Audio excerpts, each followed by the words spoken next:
Saygıdeğer basın mensupları, aziz Ankaralılar, bilindiği gibi güçlenen küresel etkileşim ağları ve devletlerin kendi sınırları içindeki yetki ve etki alanlarını aşan kontrol dışı bazı yabancı etkenler, milli, dini ve insani hassasiyetlere yönelik tehditleri güçlendirmektedir.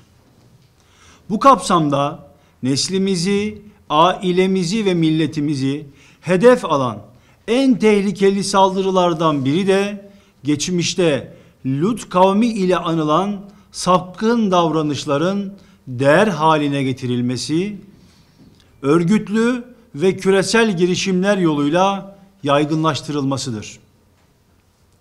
Şimdiye kadar istenmeyen durum, yanlış veya arıza olarak görülen anomalileri özgür tercih konusu, sıradan ve normal kabul etmemiz, hatta bu anomalilerin bilinçli olarak oluşturulmasını hayat tarzı olarak benimsemesini kabullenmemiz beklenmekte, bunlara değer verilip saygı gösterilmesi istenmektedir.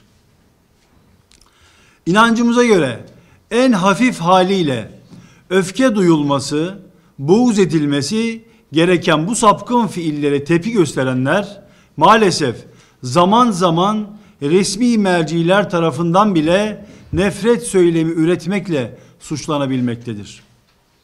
Birçok ülkede sapkınlar için yasal evlilik, partner dedikleri günah ortaklıklarını aile bireyi sayıp sosyal güvence kapsamına alan, iş yerinde bunlara istihdam etmek isteyenlerin cezalandırılması, kendi sapkınlıklarını kimlik olarak ifade edebilme ve bir değer olarak sunabilme hakkı resmen tanınmaya başlanmış, sapkın eğilimleri kimlikte tescil ilişkilerin normal olmadığını, bir tür psikolojik hastalık olduğunu ifade eden uzman görüşleri bile suç sayılmakta, ayrımcılık yani kayırılma hakkı talep edilmektedir.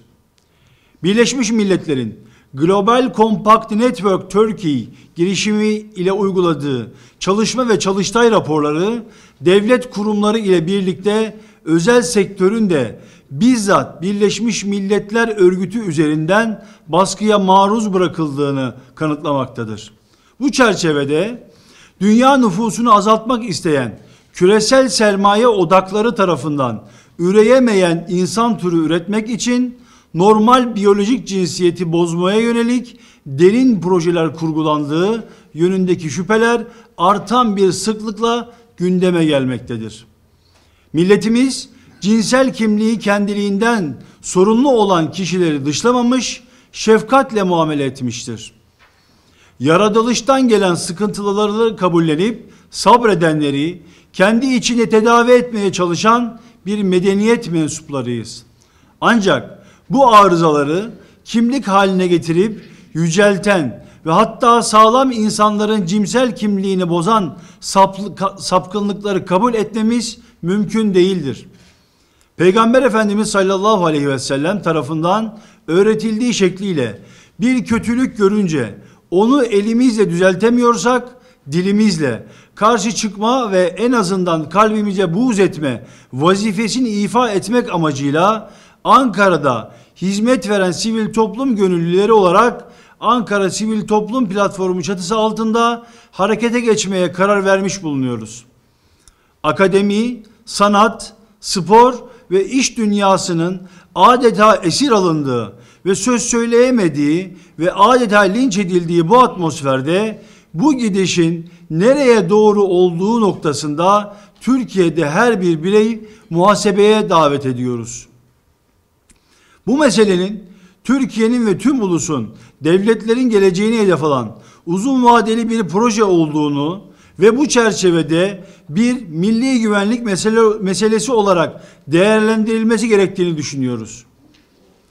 Öncelikle Türkiye'deki tüm sivil toplum kuruluşlarına bu meselenin uzun vadede Türkiye'nin başına ciddi problemler açacağını hatırlatarak meselenin ciddiyeti üzerine kafa yormaya ve destek vermeye davet ediyoruz.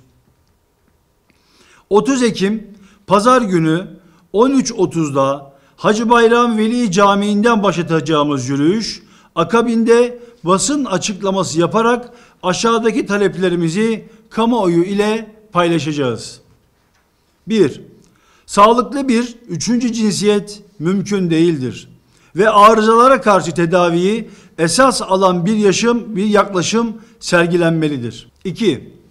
Sapkın ilişkileri normalleştirme çabaları hak ve özgürlük değil, toplum bekasına kasteden örgütlü bir tehdit kabul edilmeli ve yasaklanmalıdır. 3.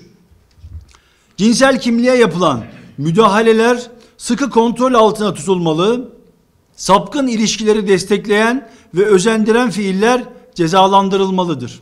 4. Bilgilendirici ve koruyucu tedbirler alınmalı, eğitim ve önleme faaliyetleri yürütülmelidir. Sözlerimize son vermeden önce çok önemli bir noktayı vurgulamakta fayda görüyoruz. Mücadelemiz içimizdeki kandırılmışlarla değil, tüm dünyayı özgürlük maskesi arkasında dizayn etmeye çalışan küresel çetelerdir. Altını çizerek vurguluyoruz. Hedefleri çocuklarımız, evlatlarımız ve geleceğimizdir. Evlatlarımız adeta sosyal medyanın esiri haline gelmiş ve sosyal medya eliyle karakterleri şekillendirirken evlatlarımızı anlayan, onlara değer veren ve yanlarında olduğumuzu hissettiren bir dil ve üslup kullanmak zorundayız. Bu dil ve üslup noktasında uyarılarımızda tekrar hatırlatarak tüm Ankara'yı aileleri için, gelecekleri çocukları için Pazar günü 13.30'da Hacı Bayram Camii'ne bekliyoruz.